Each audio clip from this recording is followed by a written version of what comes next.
What is up, YouTube? My name is MW3, and I've got a couple of different game types back to back on the same map, but these are both fail gameplays.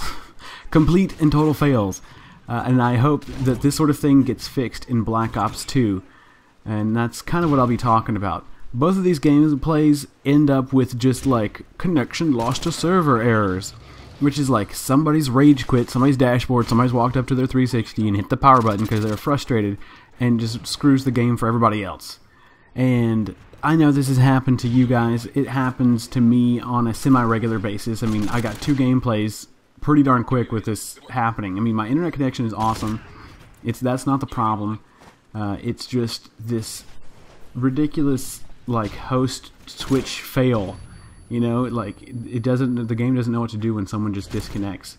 And I'm just showing these gameplays not to like, hey, I'm awesome, check out this gameplay, but to just kind of demonstrate the frustrations that we as players have when these sort of ridiculous things happen, and then they happen on a semi-regular basis.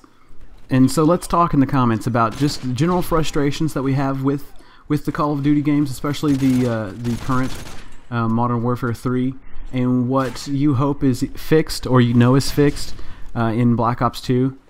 And, you know, just kind of have a little support session for us poor gamers in our gaming chairs, you know, being frustrated when we are doing well and the game just randomly quits on us, or whatever frustration might be yours. And these things don't have to be like glitch or bug related sort of things. You know, they can just be, hey, I don't like the way UAV works, or I mean, I don't know, just whatever things that you would like to see changed, or you know are changed, that you're looking forward to. So personally for me, I know that the whole class setup thing, I mean, it's cool and it's worked, but I am very glad that Black Ops is swapping it up, kind of doing this this little fancy pick 10 thing with your wild cards. And I don't know if you guys have been, you know, keeping a close eye on all that sort of stuff, but the wild cards are rule breakers, and that means there's like one wild card that says take another perk from type 2 or whatever, so you can have like 2 red perks or 2 gold perks or 2 blue perks. So I think that's really awesome, letting us pick the classes exactly how we want to. Oh, and okay, so none of the perks are going to have gun modifications. Now, you're not going to have stopping power or overlord or anything like that. You know, everything is controlled through the attachments for the guns, which is just awesome. You know, I always thought that was funny. They don't divide up the different types of things. It was kind of like perks were whatever they wanted them to be, and then weapons attachments were kind of another whatever they wanted them to be. Oh, I love shooting to the walls like that. People do not expect that. I know I'm a total nerd when it comes to these things, but I like thinking of things in code. I deal with code all day long at work, so when I think of separating things, oh look, see, and that's where the game disconnected. Lovely, mid-reload. We were doing great. Game 2, some free-for-all. I don't want to get too nerdy with the code analogy, but you know, just keeping things separate. You don't want your visual stuff with your, you know, back-end structure stuff. You know, I do web development, so that sort of thing. But, you know, keeping damage-related stuff or weapons-related stuff separated from the perks, which should be, you know, different types of benefits are provided there. Those are like person-type benefits, whereas gun benefits should be coming from attachments and modifications that you can do to your gun. And that is exactly what they've done in Black Ops 2, which is awesome. You know, shooting from the hip, making hip fire smaller, like making the crosshair smaller, the spread.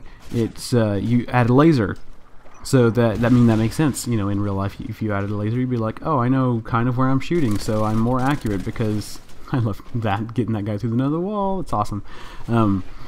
But yeah, you're more accurate because you see where the red dot's at. I just envisioned a cat going meow and hip fire and lasers. And, yeah. Anyway, I'm also looking forward to the new maps and stuff. Some of the Modern Warfare 3 maps were a little weird. The sight lines were strange. They took some different type of thinking, I guess, to understand, to wrap your head around. I don't know. And I'm not the best like spatial memorization person, I guess. I mean, I understand maps and things like that, but it's I don't know. It takes me just a minute or two longer to understand things. I think. I mean, maybe I'm too hard on myself. I have no idea, but that's what it feels like.